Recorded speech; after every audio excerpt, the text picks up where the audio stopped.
Before we get into the latest on the Cowboys, of these two options, which would you like more of here for us to cover? We'll do both, obviously.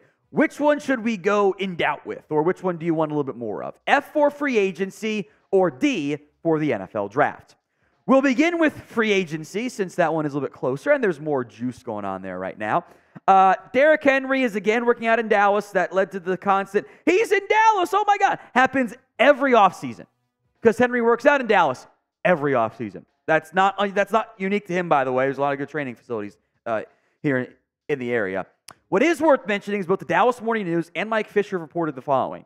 The Cowboys' plan is to go cheap at running back. They don't want to invest big money, and they would like to potentially go the route of the draft. Now, I think there is a scenario in which free agency, adding a starting caliber back, is still in the cards for Dallas, even if it's a not as more expensive Ronald Jones deal. It gets you a much better player than Ronald Jones. But specifically for Henry, I don't know if the market's going to work out enough in the Cowboys' favor here. Look, he works out of Dallas each offseason. We knew that. But if the reporting is we're going to draft a running back, doesn't really vibe with the Cowboys' plans there for Derrick Henry, or potential plans for Derrick Henry. I would expect some change in this backfield.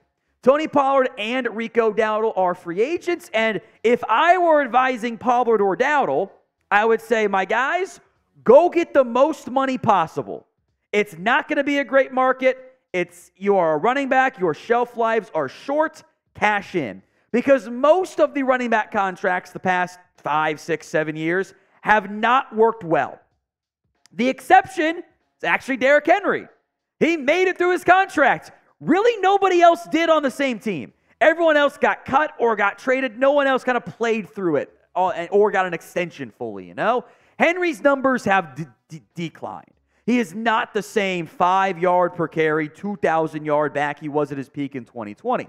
4.3 to 4.2 yards per carry on a sizable volume is not necessarily bad either. And with the way the market works out, there is a scenario in which somebody, whether it's Henry or a different running back, actually ends up being on the right side of the balance sheet in terms of the risk of paying a back and the money it costs versus that's a good player who's super cheap. You might get that kind of inverse relationship this offseason in a way we haven't had it in previous years at the position. So would you pursue Derrick Henry? Y for yes, N for no. It's the pinned comment on today's video. The ad comes here on YouTube. Take advantage of it. Head down there and let me know. Look, there's no doubt if you want to go the cheap option, drafting a running back in day 2, day 3 is the way to go. But I think the market is going to favor the team. And for an organization that wants to win the deal, I think you'll win a running back deal if you choose to go that route. Now, maybe Derrick Henry's too expensive, and that's okay. I would at least like this team advocating for a back. Look at me now. I think what you would be able to do is find a good value player. At least explore how much it costs for Derrick Henry, for DeAndre Swift, even for Pollard, for Barkley, for guys like Devin Singletary, Gus Edwards, Josh Jacobs. I think James Conner could be a great under-the-radar value signing for you. Austin Eckler is not the same guy, maybe not the route I would go. Zach Moss. What I would like to do here, and this is a low bar, I'm not asking for that much, Dallas. I would like for you to keep all your options open.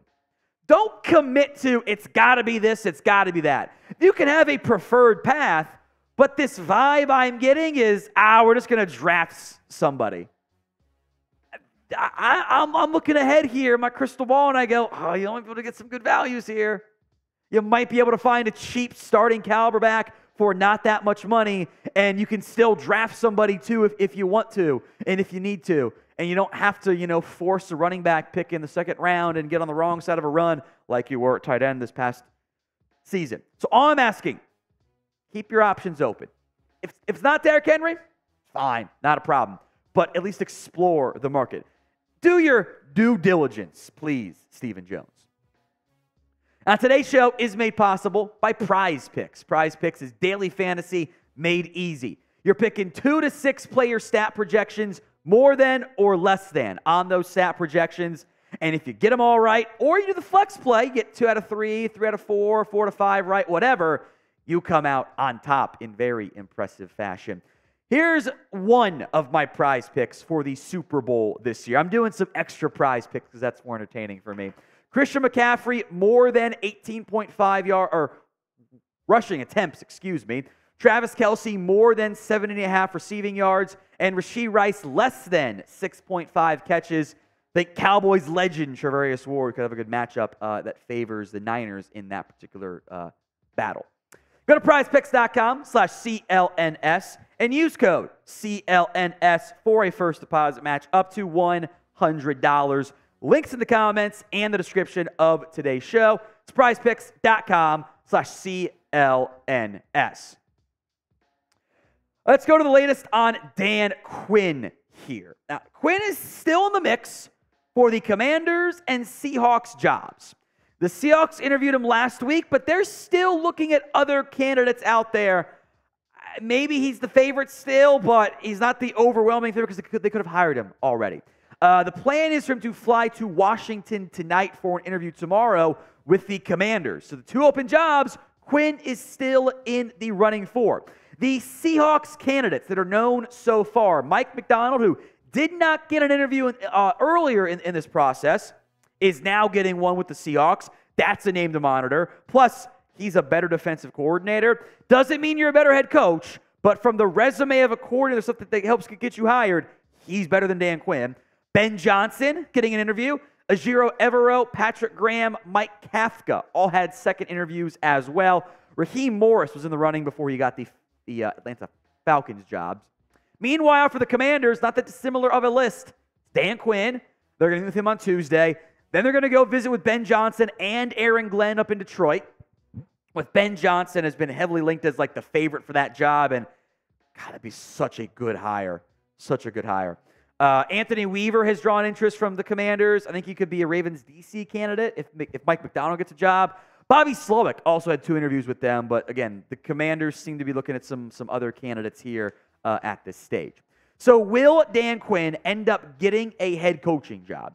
1 for yes, 0 for no. Get your predictions in for me in the comments. There's still a chance for both those jobs. I would be surprised if the Commanders took Dan Quinn because, like, geez, let's hire Ben Johnson. I think that'd be honestly, I joke a lot about the Commanders being a poverty organization. Going to get Adam Peters as your GM, potentially Ben Johnson as your head coach, who is great offensive mind. We'll see if it works as a coach, but like from what we can tell by candidates, 2 good options, and you have a ton of cap space and the number 2 overall pick. And oh boy, they might not be poverty for much longer. The Seahawks could very well go with Mike Macdonald. I think both those would be better hires than Dan Quinn. I think both guys are better candidates as far as what we can tell. Again, head coaching is different than coordinating, but I think both young up-and-comer coaches would be great hires for those organizations and would be better than hiring Dan Quinn. So real chance he ends up coming back because I do think the plan remains Dan Quinn did not get hired as a head coach. He's back as the Cowboys DC. A potential replacement to come for Dan Quinn. But we just hit 184,000 subscribers here on the Cowboys Report. You guys are awesome, and we appreciate that. If you haven't already, join the #1 Cowboys YouTube channel by subscribing right now. Could Ron Rivera be the next Cowboys defensive coordinator?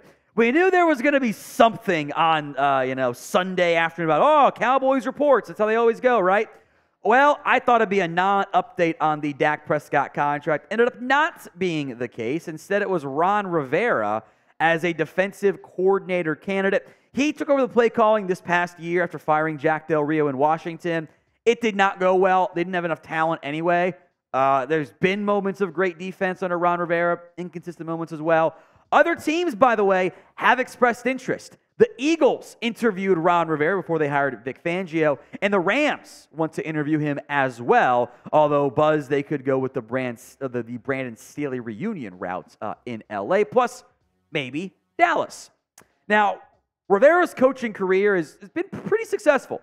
Didn't go well as the Commanders head coach. I have accused him in the past of kind of think he's just Jason Garrett with one way better run in Carolina, because beyond that he's been kind of inconsistent. Chargers DC, Chargers linebackers coach, Bears DC, Eagles linebacker coach as well for a couple seasons.